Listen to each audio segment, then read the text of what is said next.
Assalamualaikum warahmatullahi wabarakatuh. Anak-anakku sekalian yang Bapak cintai dan Bapak banggakan. Pada hari ini adalah kalian akan menerima materi MPLS atau masa pengenalan lingkungan sekolah, yaitu materinya tata krama siswa. Namun sebelumnya alangkah indah dan baiknya kalau Bapak mengenalkan diri sebelum kalian menerima materi. Kalian mungkin sudah pernah melihat atau mengenal di tayangan beberapa tayangan di MPLS, tapi alangkah lebih tepatnya pada saat ini Bapak perkenalkan kembali. Nama Bapak cukup singkat, 5 huruf, IRWAN, yaitu Irwan. Nah, barangkali kalian nanti ketemu di jalan, ketemu di mana saja, bisa menyapa, menegur dengan Bapak. Nama Bapak adalah Irwan. Nah, lalu nanti kalian di kelas 7 akan ketemu dengan Pak Irwan dengan materi bimbingan dan konseling atau BK. Apa itu BK? BK itu adalah guru yang akan membimbing kalian, guru sebagai tempat kalian curhat. Nah, oleh karena itu nanti jangan ragu, jangan sungkan kalian curhat dengan Pak Irwan ya. Nah, selain itu juga Pak Irwan diberi tambahan mengajar kalian yaitu pendidikan agama Islam. Siap ketemu nanti di materi-materi di pendidikan agama Islam dan bimbingan konseling.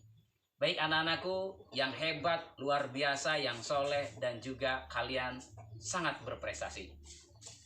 Pada saat ini kalian sedang mengikuti masa pengenalan lingkungan sekolah. Dan materi hari ini adalah kalian akan menerima materi tata krama siswa. Apa itu tata krama siswa? Tata krama siswa terdiri dari 3 kata. Tata, krama, dan siswa. Nah, tata krama siswa adalah, tata itu berarti sopan santun. Krama adalah perilaku. Jadi, kalian sebagai siswa harus menerapkan tata krama di lingkungan sekolah, di luar lingkungan sekolah, dan juga di dalam rumah. Tata krama disebut juga dengan adat, tradisi, atau juga etika atau etika. Nah, kalian hidup di alam dunia ini, hidup bergaul dengan sesama, dengan teman, dengan keluarga, dengan guru, itu harus memiliki etika atau memiliki sopan santun, memiliki tata krama. Tata krama adalah sopan santun yang harus dilakukan dalam kehidupan bersama dengan orang lain.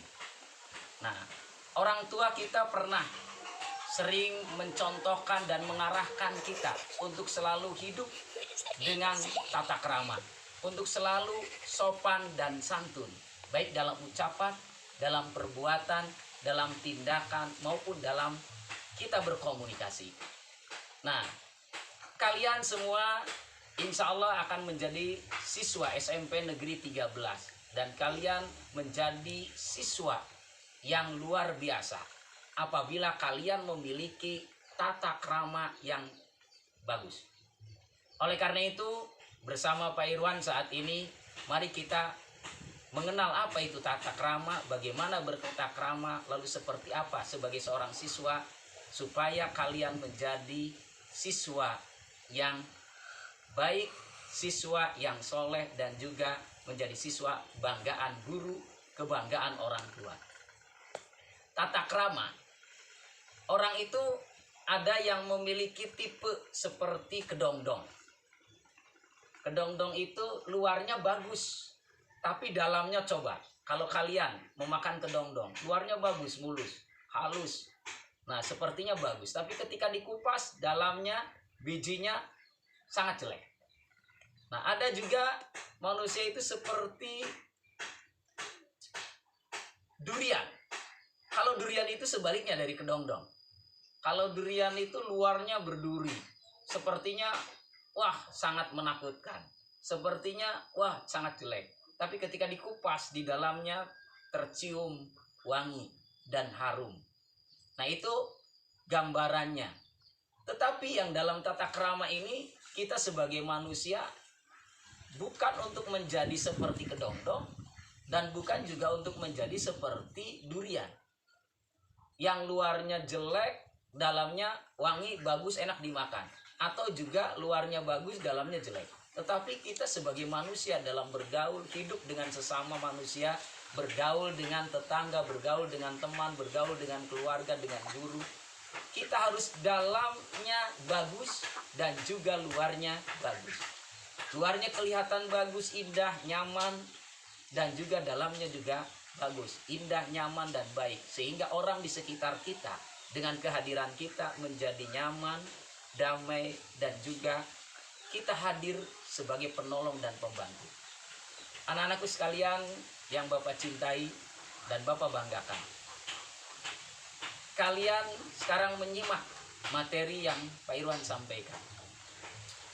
Di dalam tata krama itu ada tata krama bagaimana berkomunikasi. Nah, kalian saat ini sedang menyimak materi yang Pak Irwan sampaikan.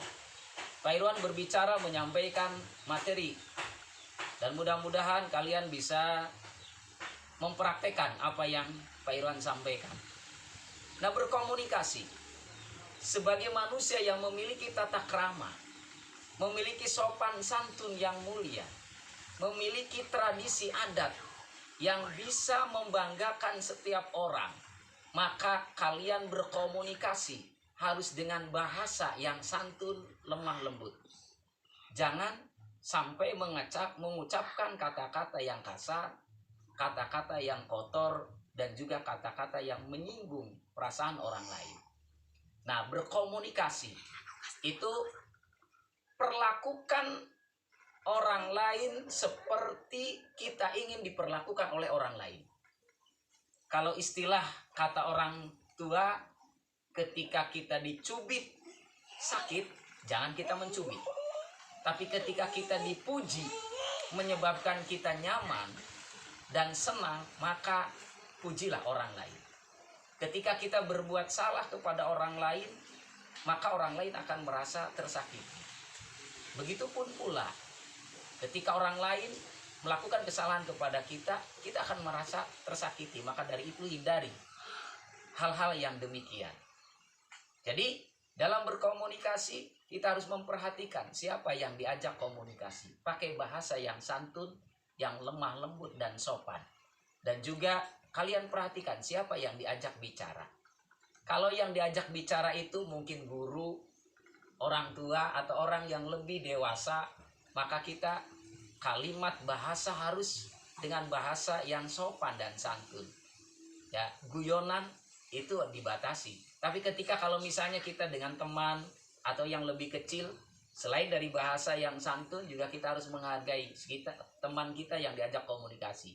Boleh kita sekali-kali guyon dan lain sebagainya, tapi dalam batas-batas tertentu.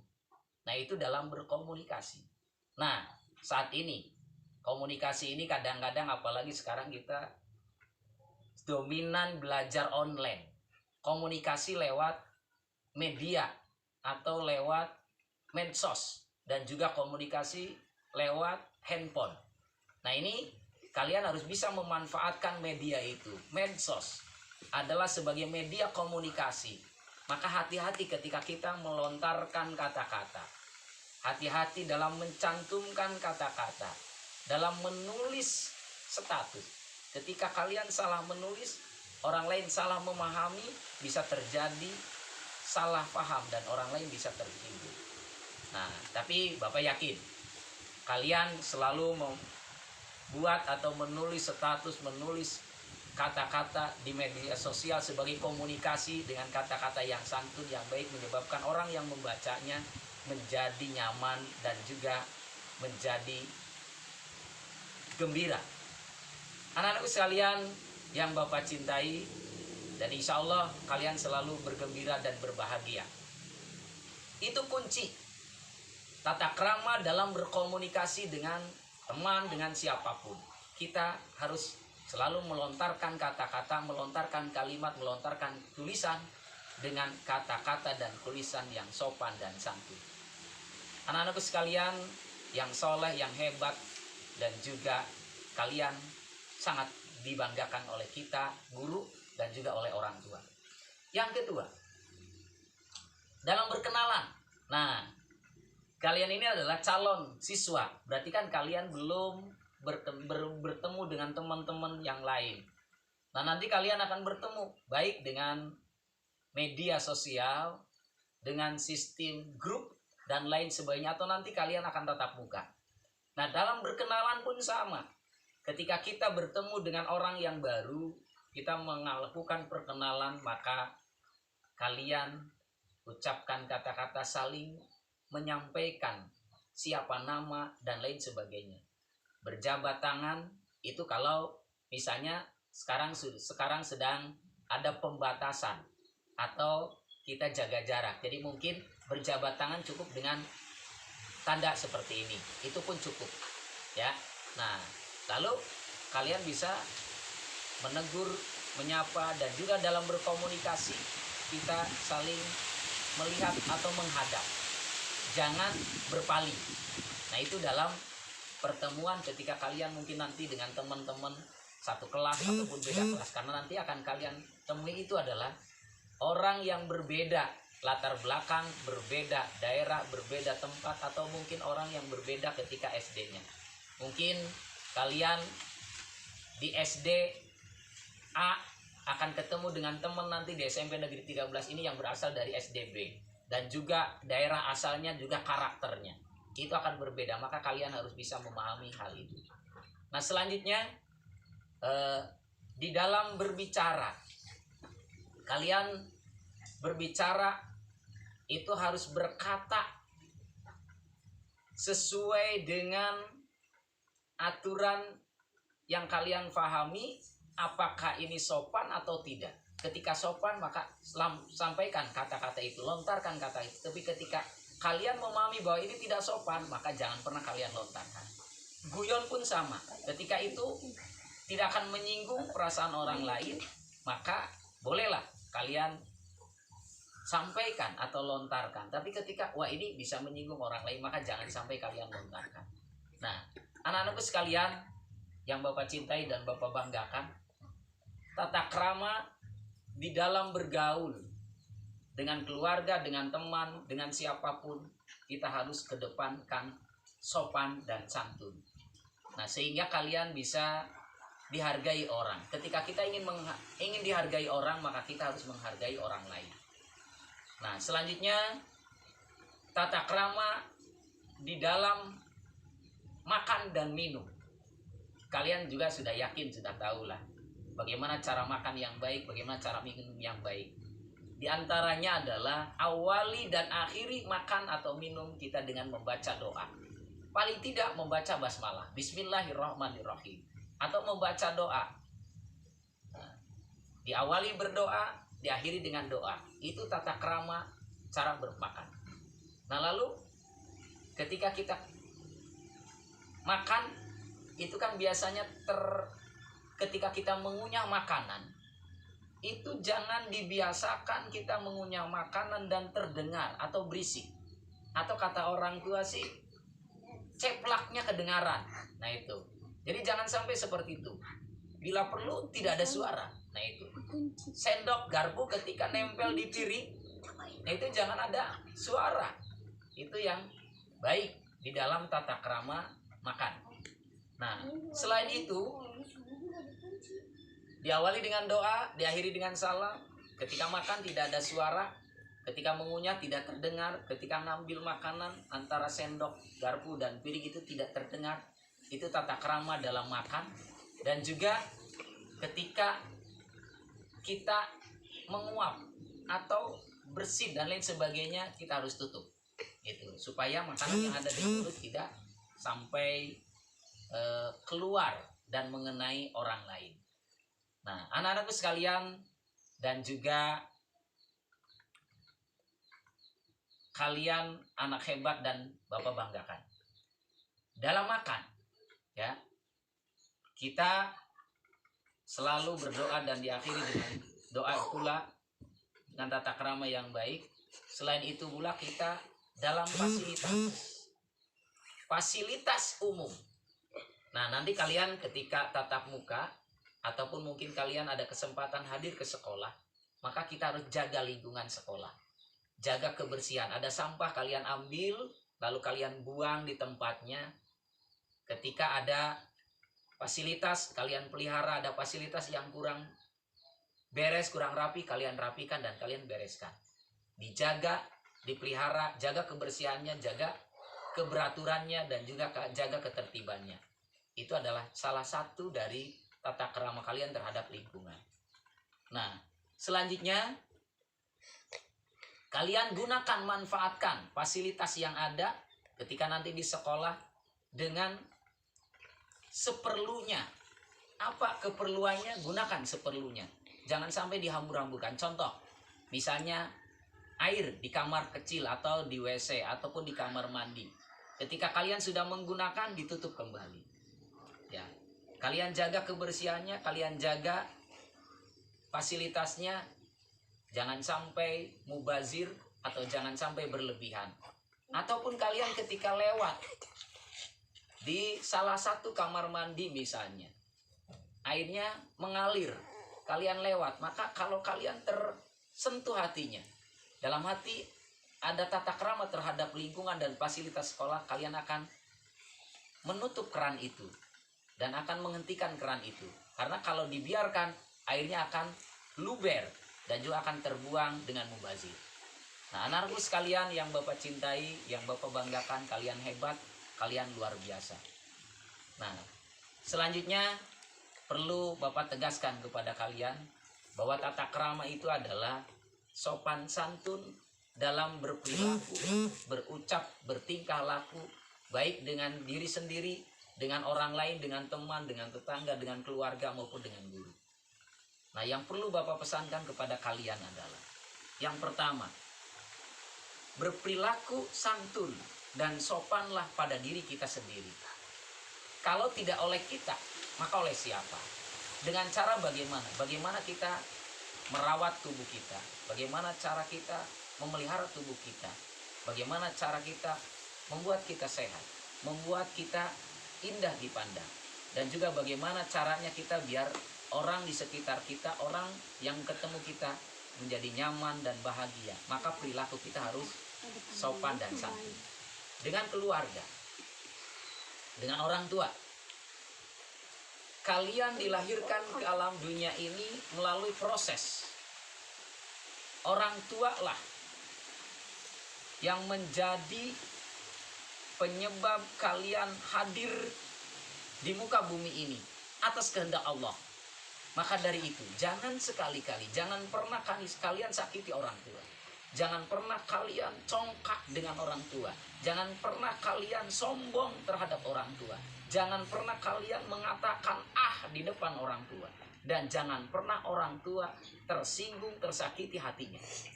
Karena ridallahu fi ridho walidain. Ridhonya Allah tergantung ridhonya dua orang tua. Kalau Allah ridho, maka insya Allah kita akan bahagia dunia dan akhirat. Tapi kuncinya adalah keridhoan dari orang tua. Maka dari itu bahagiakanlah kedua orang tua. Jangan pernah kalian sakiti. Karena murkanya Allah itu tergantung murkanya kedua orang tua kita. Kalau orang tua kita merasa tersakiti, tersinggung, dia murka, marah, maka Allah pun akan menjadi murka. Na'udzubillah summa na'udzubillah. Anak-anakku sekalian yang Bapak cintai, juga dengan sesama keluarga, kakak, kita hormati, kita hargai, adik, kita cintai dan kita sayang. Dengan tetangga juga sama. Dan nanti kalian di sekolah, jangan pernah kalian melakukan kesalahan terhadap guru kalian. Karena salah satu kunci ilmu akan bermanfaat, yaitu ridhonya seorang guru. Maka kalian harus hormat, taat, dan patuh terhadap guru-guru kalian. Siapapun dia, ngajar apapun dia, kalian harus selalu taat, patuh, hormat, dan menghargai terhadap guru. Juga dengan teman. Nanti kalian teman di rumah, teman di sekolah, kalian harus saling tolong menolong, saling membantu, saling menghormati, saling menghargai. Ketika ada tugas dari sekolah, bekerja sama. Ketika ada PR, laksanakan dan kerjakan bersama, saling membantu. Dan jangan pernah kalian saling bermusuhan dengan siapapun, dengan teman di rumah maupun dengan teman di sekolah. Karena permusuhan itu adalah perbuatan setan yang akan menjerumuskan kita, yang akan mencelakakan kita. Maka dari itu, kita berperilaku yang santun, kita berperilaku yang sopan, dimanapun kita berada. Baik dengan manusia, dengan makhluk yang lain, dengan binatang, dengan fasilitas. Di rumah, di lingkungan rumah, di sekolah, di lingkungan sekolah, ataupun di mana kita berada, kita harus berkata, bertindak, dan berperilaku yang santun. Insya Allah, dengan tata krama yang kalian lakukan, dengan sopan dan santun dimanapun kita berada, kita akan banyak teman, kita akan banyak orang yang menolong, dan juga kita akan menciptakan lingkungan kita, orang di sekitar kita menjadi nyaman dan berbahagia. Anak-anakku sekalian, materi dari MPLS atau masa pengenal lingkungan sekolah tata krama cukup sekian yang bisa Bapak sampaikan. Namun sebelum Pak Irwan menutup dengan salam, ada tugas yang harus kalian tulis dan kalian kerjakan. Silahkan kalian siapkan catatannya. Silahkan kalian siapkan catatannya, tulis tugasnya. Ada 3 tugas. Yang pertama, coba kalian tulis 3 contoh perilaku tata krama. Sekali lagi, tulis 3 contoh perilaku tata krama. Itu yang pertama. Yang kedua, tulis 3 contoh perilaku yang bertentangan dengan tata krama. Sekali lagi, yang kedua, tulis 3 perilaku yang bertentangan dengan tata krama. Itu soal yang kedua atau tugas yang kedua. Tugas yang ketiga, kalian tulis tugas yang ketiga, yaitu bagaimana sikap kita terhadap guru. Oke. Sekali lagi, tugas yang ketiga, bagaimana sikap kita terhadap guru. Silahkan kalian tulis dan kalian jawab, kalian kerjakan selama waktu masa MPLS ini berjalan. Silahkan kalian selesaikan dan kalian kerjakan.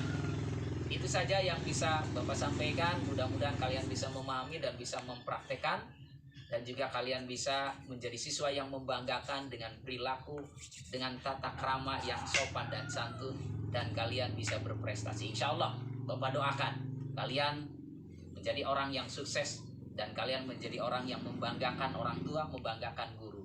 Dan insya Allah kalian akan menjadi siswa yang luar biasa. Terima kasih dan mohon maaf. Selamat kalian mengerjakan tugas, selamat belajar, dan selamat, insya Allah kita akan ketemu lagi nanti di hari-hari berikutnya di materi Pak Irwan, yaitu bimbingan dan konseling, dan juga di pendidikan agama Islam. Wassalamualaikum warahmatullahi wabarakatuh.